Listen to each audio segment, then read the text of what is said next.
Assalamualaikum warahmatullahi wabarakatuh. Perkenalkan, nama saya Nur Ainur Rahmah, panggil saja Aini. Kami mahasiswa Universitas Pesantren Tinggi Darul Ulum Jombang, Prodi Pendidikan Agama Islam, Fakultas Agama Islam Unidu Jombang. Saya bersama teman saya, Mailin Dwi Anggraini, panggil saja Mei, dan juga Abdul Ihsan Arwadin, panggil saja Abin. Di sini kami akan mempresentasikan tentang pertumbuhan dan perkembangan psikofisik dan arti penting perkembangan bagi proses pembelajaran siswa. Dosen pengampu Bapak Dikrul Hakim, SPDI, NPDI. Pengertian pertumbuhan dan perkembangan psikofisik. Ada dua pendapat, salah satunya menurut Sugarda. Pertumbuhan merupakan suatu proses pada anak yang menunjukkan perubahan-perubahan padanya. Sedangkan perkembangan suatu proses dalam pertumbuhan yang menunjukkan adanya pengaruh dalam yang menyebabkan bertambahnya tempo, kualitas dalam pertumbuhan.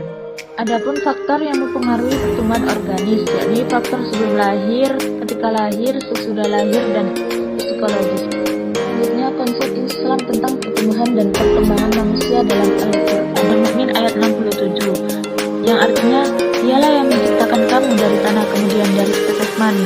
Sesudah itu dari segumpal darah, kemudian dilahirkannya kamu sebagai seorang anak, kemudian kamu dibiarkan hidup supaya kamu sampai kepada masa dewasa. Kemudian dibiarkan kamu hidup lagi sampai tua, di antara kamu ada yang diwafatkan sebelum itu. Kami perbuat demikian supaya kamu sampai kepada ajal yang ditentukan dan supaya kamu memahaminya. Quran Surat Al-Mu'min ayat 67. Surat Al-Mu'minun ayat 12-14, yang artinya, dan sesungguhnya kami telah menciptakan manusia dari suatu saripati yang berasal dari tanah. Kemudian kami jadikan saripati itu air mani yang disimpan dalam tempat yang kokoh rahim. Kemudian air mani itu kami jadikan segumpal darah. Lalu segumpal darah itu kami jadikan segumpal daging. Dan segumpal daging itu kami jadikan tulang belulang. Lalu tulang belulang itu kami bungkus dengan daging. Kemudian kami jadikan dia makhluk yang berbentuk lain. Maka Maha Suci Allah, Pencipta yang paling baik. Quran Surat Al-Mu'minun ayat 12-14. Assalamualaikum warahmatullahi wabarakatuh. Saya Mailin Dwi Anggraini, NIM 1119068. Saya kelompok dari 4 akan menjelaskan perkembangan psikofisik.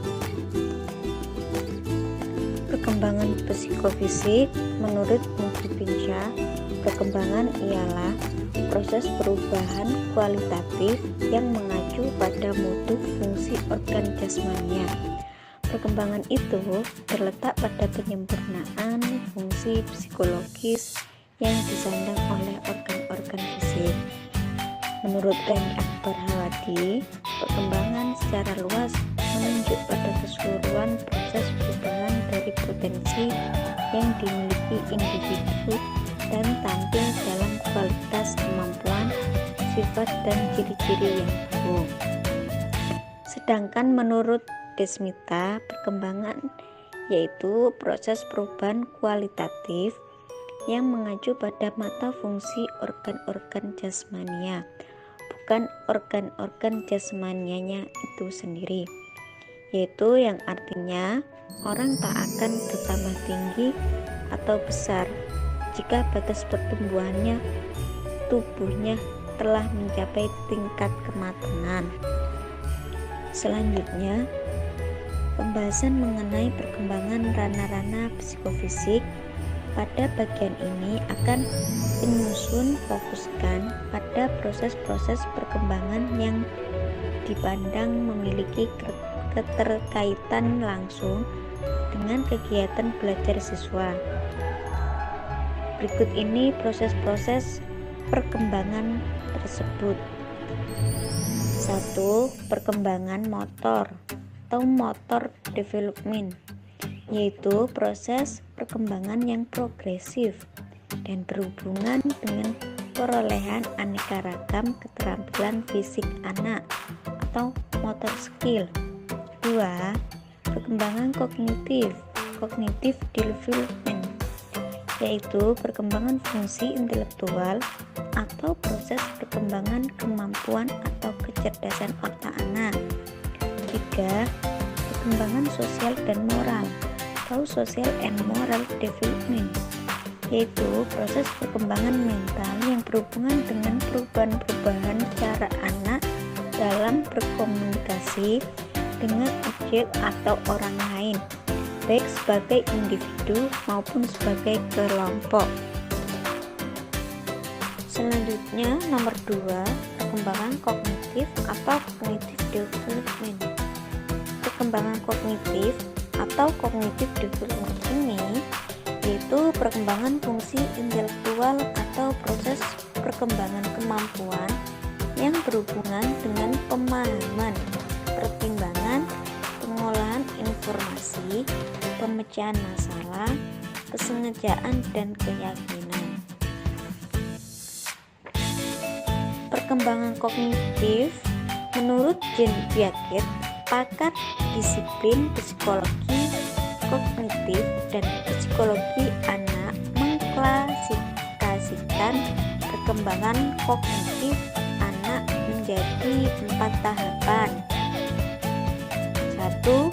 Tahap sensori motor dari 0 bulan atau bayi sampai 2 tahun. 2. Tahap praoperasional dari 2 tahun sampai 7 tahun. 3. Tahap konkret operasional dari 7 tahun sampai 11 tahun. 4. Tahap formal operasional dari 11 tahun sampai 15 tahun. Di sini saya akan menjelaskan mengenai perkembangan ranah-ranah psikofisik yang berkaitan langsung dengan kegiatan pembelajaran siswa, yaitu sebagai berikut. 1. Tentang perkembangan motor atau motor development, yaitu proses perkembangan yang progresif dan berhubungan dengan perolehan aneka ragam fisik anak atau motor skill. Terdapat 4 macam faktor yang mendorong kelanjutan perkembangan motor skill anak yang memungkinkan campur tangan orang tua dan guru dalam mengarahkannya.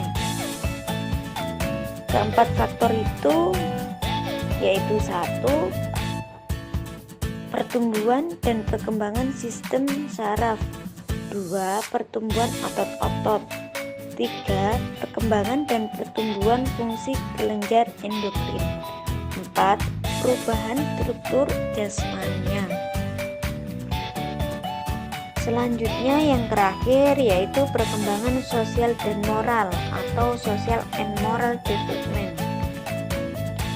Perkembangan sosial dan moral atau social dan moral development yaitu proses perkembangan mental yang berhubungan dengan perubahan-perubahan cara anak dalam berkomunikasi dengan objek atau orang lain, baik sebagai individu maupun sebagai kelompok.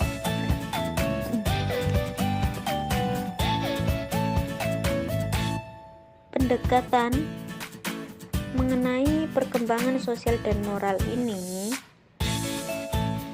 ada proses-prosesnya, yaitu pendekatan teori belajar sosial terhadap proses perkembangan sosial dan moral.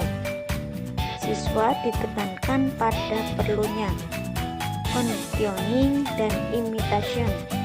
1. Cara conditioning yaitu adanya pembiasaan merespon. Prosedur belajarnya yaitu dengan reward, ganjaran atau memberi hadiah atau mengganjar, dan punishment, hukuman atau memberi hukuman. 2. Dengan imitation yaitu adanya proses imitasi atau peniruan. Prosedur belajarnya yaitu dengan melalui proses imitasi atau peniruan terhadap tingkah laku orang di sekitarnya. Sekian penjelasan dari saya. Mohon maaf apabila ada kata-kata yang kurang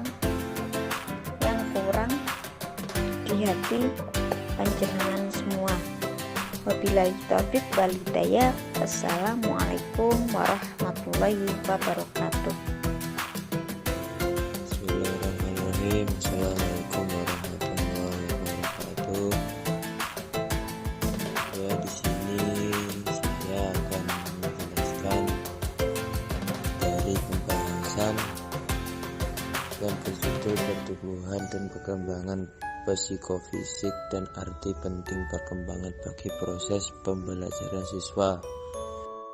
Di sini saya akan menjelaskan bagian sub B tentang arti penting perkembangan bagi proses pembelajaran siswa.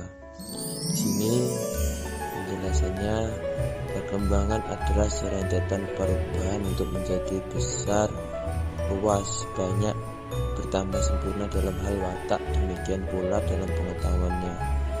Tidak dapat dipungkiri bahwa antara proses perkembangan dan proses belajar mengajar yang dikelola guru terdapat benang merah yang mengikat keduanya untuk memudahkan penelaahan terhadap perkembangan individu dalam pembagian sederhana mungkin.